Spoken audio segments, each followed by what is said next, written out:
Hi,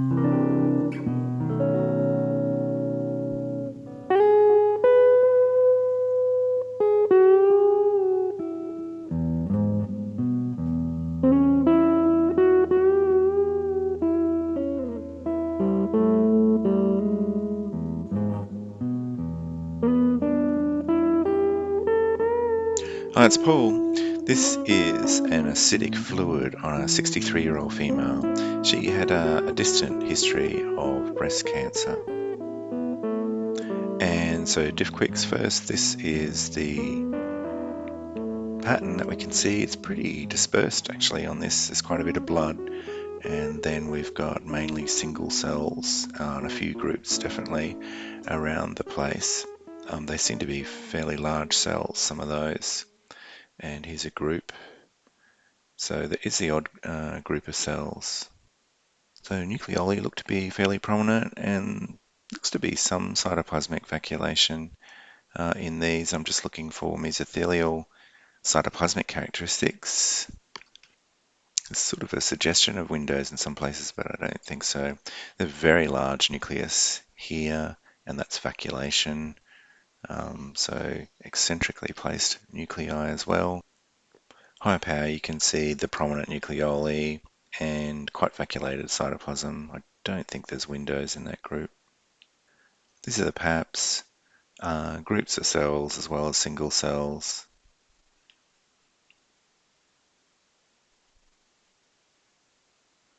Some quite large groups look very disorganized.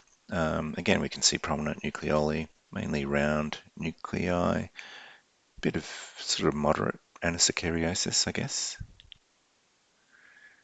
And here's a big vacuole, actually a couple of them in the cells in this group. So probably a few more there. There's a very big vacuole in that cell in the group above that one. This is the cell block, the H&E, and showing groups and single cells pretty much matching what we were seeing. It's quite cellular. Just on high power, you can see the malignant features of the cells.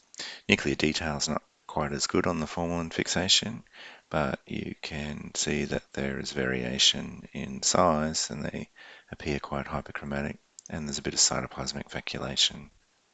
So really confirming the morphology that we saw. This is calretinin, and so it's staining just a few cells in the background. This is like an internal control, I guess.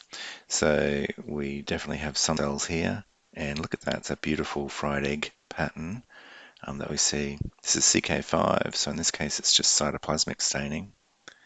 And you can see, again, just scattered positive cells around the place. And they're staining just in the cytoplasm, so nuclei are negative. This is the EMA, and it looks like strong cytoplasmic staining in most of the cells. On higher power, you can see it is cytoplasmic and it's distributed throughout the cytoplasm. That's just red cells in the background, that non-staining material. And then obviously there are some mesothelial cells.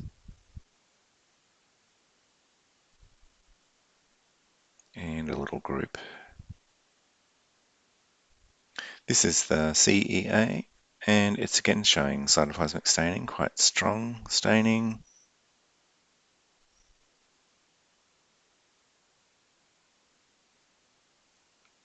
Nuclei negative.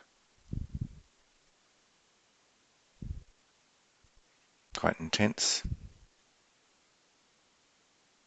Finally, this is the GATA3, so this is a nuclear stain, and you can see all of those cells are showing positive nuclei, quite intense staining.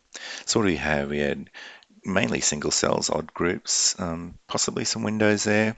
There were eccentric nuclei, hyperchromatic, variably sized nuclei, prominent nucleoli. There was definitely some large cytoplasmic vacuoles present. We had negative calretinin and CK5 apart from some background staining of cells. And we had strong EMA positivity in the cytoplasm. Beribut-4 didn't show you, it was positive also, CEA was positive, and then GATA3 was strongly positive, and so that's good confirmatory evidence that this is probably a breast primary. So breast secondaries to the peritoneum are less common than to the pleura. Also, this one presented mainly as single cell, so having the immunohistochemistry was quite useful to confirm that it was adeno, and then having GATA3 to be able to determine a breast primary is really quite useful.